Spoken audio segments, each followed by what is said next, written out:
Right Narayana గారు, మనతో పాటు కాంగ్రెస్ నాయకులు స్వామి గారు ఉన్నారు. స్వామి గారు నమస్తే అండి. నమస్తే అండి. ముందుగా స్వామి ఈ గారు, డిబేట్ లో ఆ, పాల్గొన్న అందరికి కూడా ప్రస్తుతం ఉన్నటువంటి తరుణంలో కొంచెం కేంద్రంతో కొంచెం సఖ్యతగా ఉన్నట్టున్నారు. రాష్ట్ర ప్రయోజనాలే ముఖ్యం అంటూ 1కి 10 సార్లు ఢిల్లీకి వెళ్తున్నారు.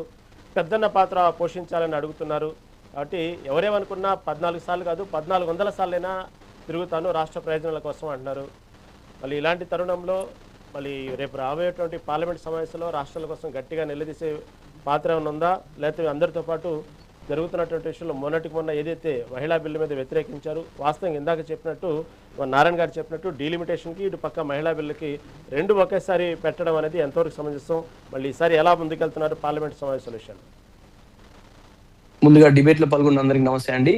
ఇప్పుడు మన వాళ్ళు బీఆర్ఎస్ నాయకులు చెప్పినట్టు వాళ్లకు కేంద్ర ప్రభుత్వానికి నిజంగానే మహిళల మీద చిత్తశుద్ధి ఉంటే 100% మహిళా బిల్లుకును డీలిమిటేషన్ సంబంధం లేదండి. డీలిమిటేషన్ వేరు, మహిళా బిల్లు వేరు. మహిళా బిల్లు పెట్టమనని అన్ని పార్టీలు దానికి మద్దతు తెలుపుతామని చెప్పి మా గౌరవ ముఖ్యమంత్రి గారు లాస్ట్ వీక్ ప్రెస్ మీట్ లో చెప్పాడు. దీంట్లో డీలిమిటేషన్ అని చెప్పి కేంద్ర ప్రభుత్వం, నరేంద్ర మోడీ గారి ప్రభుత్వము ఆయన రాజకీయ కుట్రతోనే, రాజకీయ వ్యామోహంతోనే దీన్ని చేస్తున్నాడే తప్ప ప్రజల మేలు కోసం, రాష్ట్రాల మేలు కోసం ఎటువంటి పరిస్థితుల్లో చేయట్లేదు. వాళ్ళ స్వార్థం కోసం మాత్రమే చేస్తున్నాడు. గౌరవ ముఖ్యమంత్రి గారు లాస్ట్ వీక్ మీటింగ్ లో చెప్పారు, అంటే ప్రెస్ మీట్ పెట్టి, అంటే ఎంత అన్యాయం జరుగుతుంది మన దక్షిణాది రాష్ట్రాలకు అనేది క్లుప్తంగా చెప్పారు.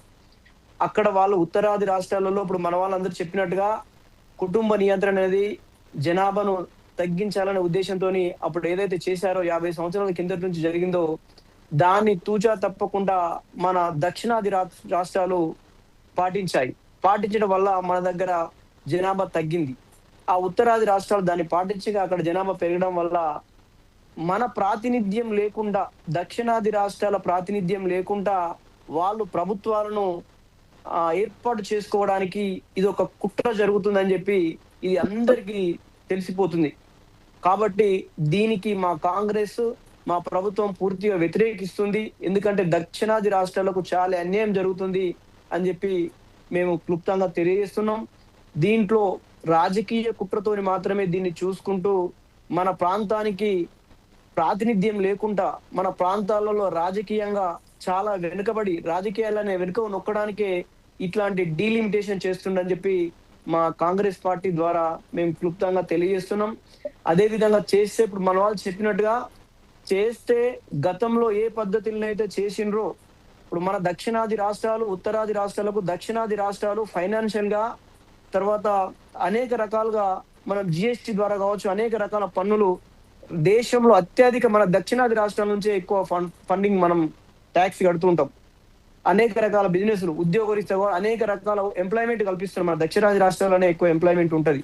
ఫైనాన్షియల్ గా సపోర్ట్ చేస్తున్నాం. ఇంత మంచిగా సపోర్ట్ చేసే రాష్ట్రాలను రాజకీయంగా వెనుకకు తొక్కడానికి మాత్రమే వాళ్ళు అక్కడ కుట్ర పన్నుతుండ్రు.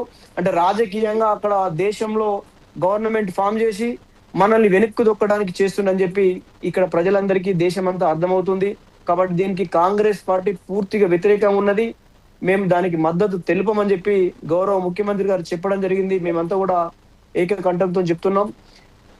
గౌరవ ముఖ్యమంత్రి గారు సపోర్టు పెద్దన్న అనేది మీరు చెప్పారు. ఇప్పుడు మనకు వచ్చే హక్కులను మనం తీసుకోవడానికి 100% మా గౌరవ ముఖ్యమంత్రి గారు వెళ్తారు. హక్కులు కాబట్టి మేము తీసుకుంటాం, తెచ్చుకుంటాం అని చెప్పి ఈ సందర్భంగా తెలియజేస్తూ, మహిళా బిల్లు పెట్టండి. మహిళా బిల్లుకు 100% మా ప్రభుత్వము, దక్షిణాది రాష్ట్రాలన్నీ కూడా మద్దతు తెలుపుతాయని చెప్పి మా గౌరవ ముఖ్యమంత్రి గారు చెప్పారు. తప్పకుండా మహిళా బిల్లుకు మేము కట్టుబడి ఉన్నాం. మహిళా బిల్లు 100% మీరు పెట్టండి. మహిళా బిల్లుకు మేమంతా కూడా మద్దతు తెలుపుతాం. ఈ డీలిమిటేషన్ పరంగా మాత్రము మన జనాభా ప్రాతిపాదికన పెడితే మాకు నష్టం జరుగుతుంది కాబట్టి మేము దాన్ని ఒప్పుకోమని చెప్పి మేము ఈ సందర్భంగా తెలియజేస్తున్నాం. రైట్ అండి, రైట్ స్వామి గారు. విజయభాస్కర్ గారు, ఇందాక సునంద గారు చెప్పినట్టే వాస్తవంగా దివంగత ఎన్టీ రామారావు గారు అప్పట్లో ఏదైతే ప్రాంతీయ పార్టీల హవా అయింది, అసలు ప్రాంతీయ పార్టీలు అంటే ఏందో ఢిల్లీ